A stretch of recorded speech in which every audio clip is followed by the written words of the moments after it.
January 24th, 2023, mother of three Lindsay Clancy sent her husband, Patrick Clancy, to pick up dinner from a local restaurant, as well as some prescriptions from the pharmacy. Earlier that day, she was having one of her better days in the midst of a battle with mental health challenges after the birth of her youngest child. Lindsay and her children attended doctor's appointments and built snowmen together that afternoon.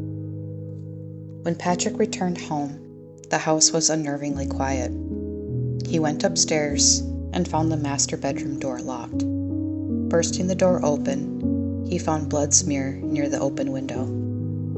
He then discovered his wife of 7 years unable to move after she had jumped from the second story of their home. Patrick asked where the children were, and Lindsay replied that they were in the basement.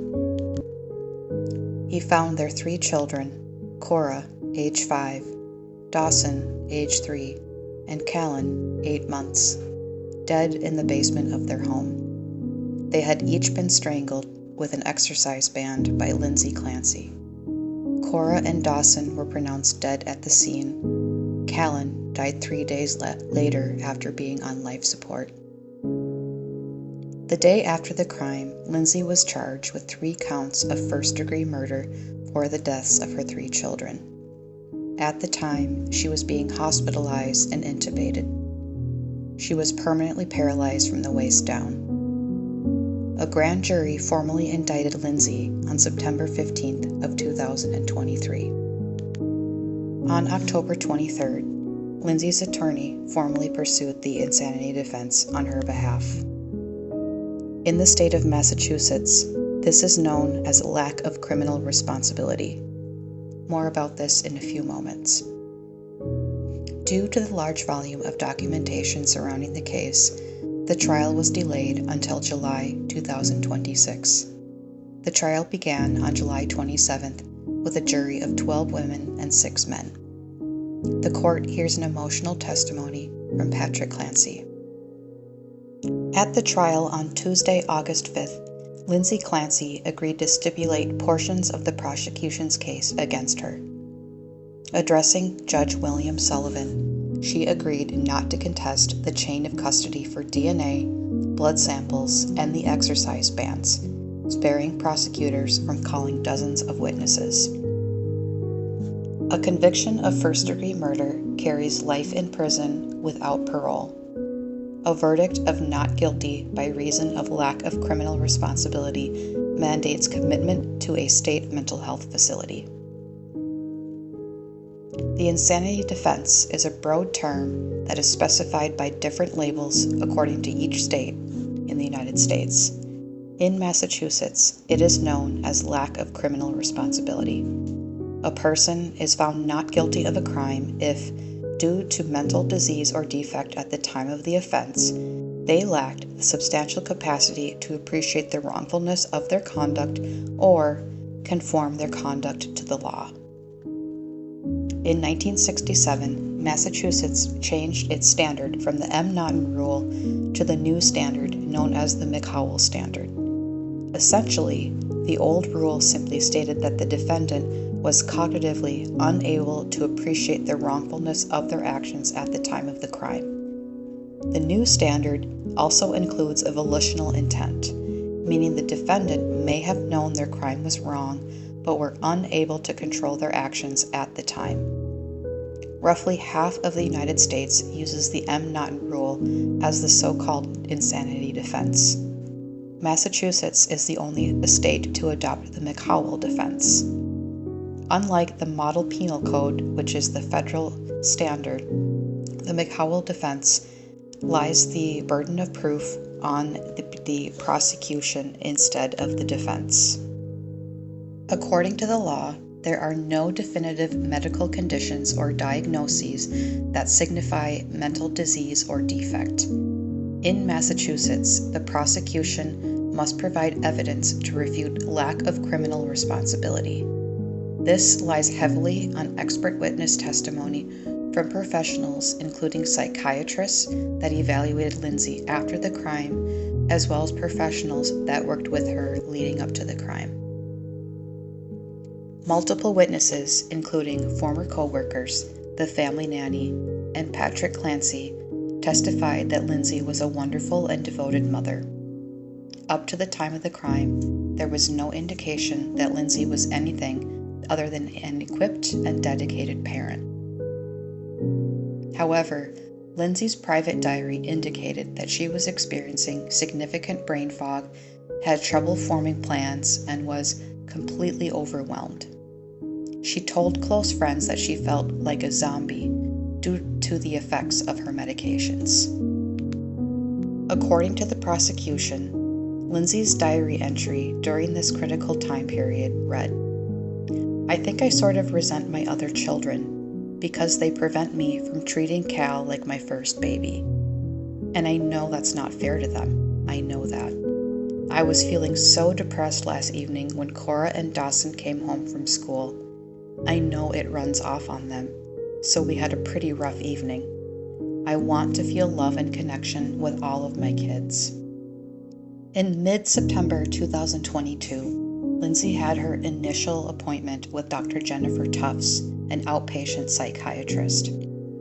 At this time, she was reporting symptoms of depression and anxiety. Dr. Tufts diagnosed Lindsay with generalized anxiety disorder and adjustment disorder with depressed mood. She prescribed sertraline, also known as Zoloft, at 25 milligrams, with instructions to increase to 50 milligrams the following week. Lindsay was hesitant to begin antidepressant medication, and therefore she started taking the sertraline in mid-October after some time to contemplate. She discontinued sertraline towards the end of October. She reported that her anxiety and insomnia were worsening. It was at this time that Dr. Jennifer Tufts prescribed lorazepam, also known as Ativan, for as-needed use for anxiety. Also in late October to early November, buspirone, a medication to treat anxiety, was also added. Buspirone is a partial serotonin agonist thought to alter levels of serotonin and dopamine, thereby reducing anxiety. Lindsay discontinued this medication in November, with no effects noted. On November 16th, Lindsay went to the ER due to her severe insomnia. At this time, she was prescribed trazodone at 50 milligrams. Trazodone is a medication that alters levels of serotonin using different mechanisms than medications like SSRIs. This medication was started at 50 milligrams and was later titrated up to 150 milligrams. On November 21st, Lindsay met with nurse practitioner Julie Paul at South Shore Prenatal Behavioral Health. At this time, Lindsay was prescribed Prozac or fluoxetine at 10 milligrams.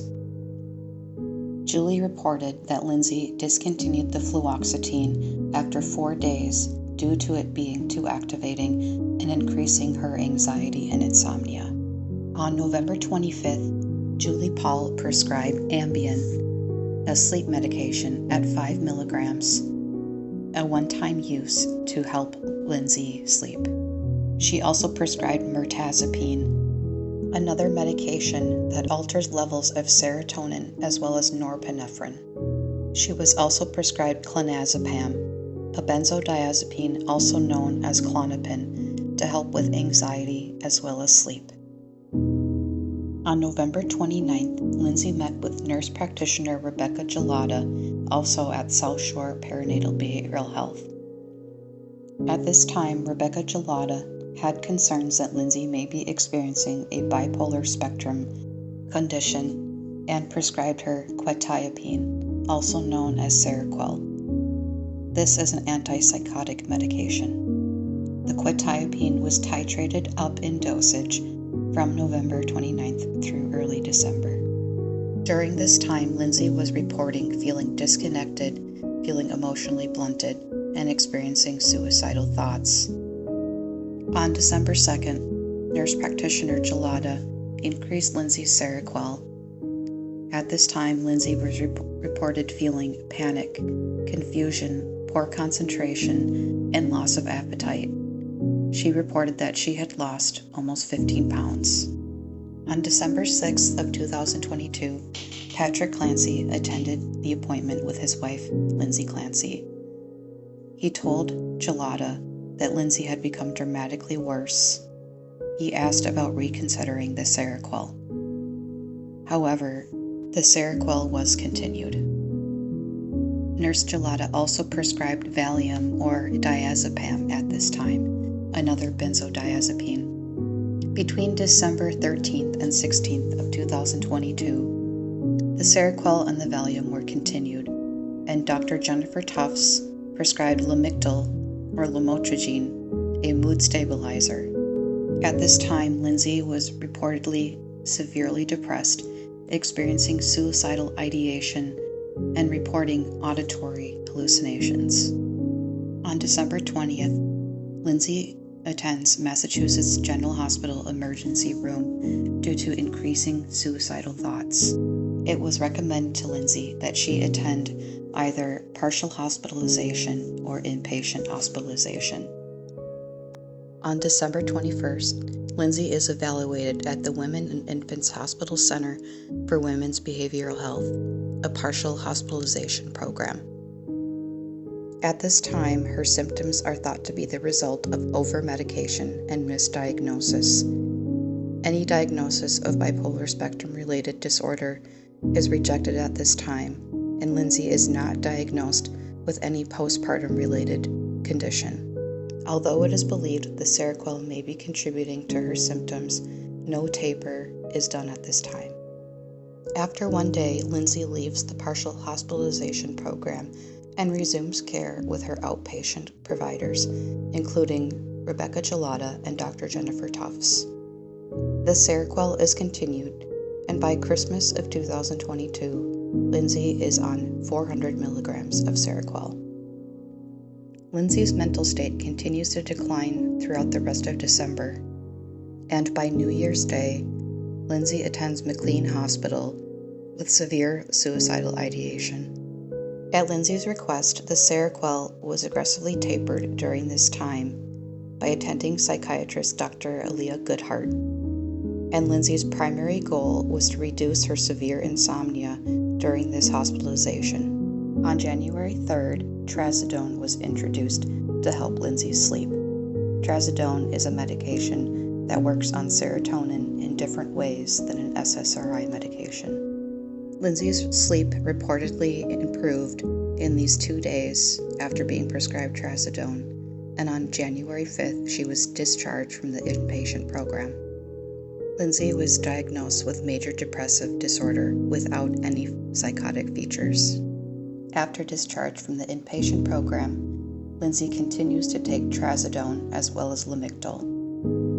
On January 10th, Lindsay meets with Dr. Jennifer Tufts and reports severe daytime anxiety. At this time, she is prescribed Valium or diazepam, a benzodiazepine medication. On January 16th, Lindsay again met with Dr. Jennifer Tufts and reported significant depression. She said it was difficult to force herself to get out of bed. At this time, Dr. Tufts shifted her medication to amitriptyline, a tricyclic antidepressant. January 23rd was Lindsay's final contact with her providers. At this time, the amitriptyline was increased to 20 milligrams. Lindsay reported that her heart was racing, and her motivation was entirely gone. She felt numb. Dr. Tufts reported that at this time, Lindsay denied any thoughts of being suicidal or homicidal. Up until the point of the crime, no provider that Lindsay worked with had diagnosed her with any kind of postpartum condition. 2 days after the crime, while Lindsay was being hospitalized and was intubated and preparing for spinal surgery, she was evaluated by 2 forensic psychiatrists. Both reported that they did not observe any signs of active psychosis. In September of 2024, a year and a half after the crime, the defense hired a forensic psychiatrist to reevaluate Lindsay. She was retroactively diagnosed with bipolar disorder with postpartum onset, as well as medication-induced psychosis. It was determined that at the time of the crime, she was experiencing command auditory hallucinations, as well as suicidal and homicidal delusions. The bulk of this case rests on whether or not Lindsay was experiencing postpartum psychosis at the time of the crime. The term postpartum psychosis is not a standalone diagnosis in the Diagnostic and Statistical Manual used by psychiatrists and mental health professionals. Instead, it is diagnosed under multiple different disorders, including bipolar I disorder with peripartum onset with psychotic features, bipolar II disorder with peripartum onset with psychotic features, major depressive disorder with peripartum onset with psychotic features, brief psychotic disorder with postpartum onset, substance or medication-induced psychotic disorder, or a schizophrenia spectrum disorder such as schizoaffective disorder. Given what we now know about Lindsay's psychiatric history and medication history, can we determine whether or not she knew the wrongfulness of her actions at the time of the crime? The prosecution argues that Lindsay was aware of the wrongfulness of her actions and was able to control her actions at the time of the crime. She was communicating clearly with her providers and had no signs of psychosis. According to the prosecution, no auditory hallucinations were commanding Lindsay to harm her children. No delusional beliefs were guiding her to bring an end to her life or that of her children. The defense argues that Lindsay's mental state was impacted both by the medications she was taking and as well as undiagnosed bipolar disorder with mania at the time of the crime.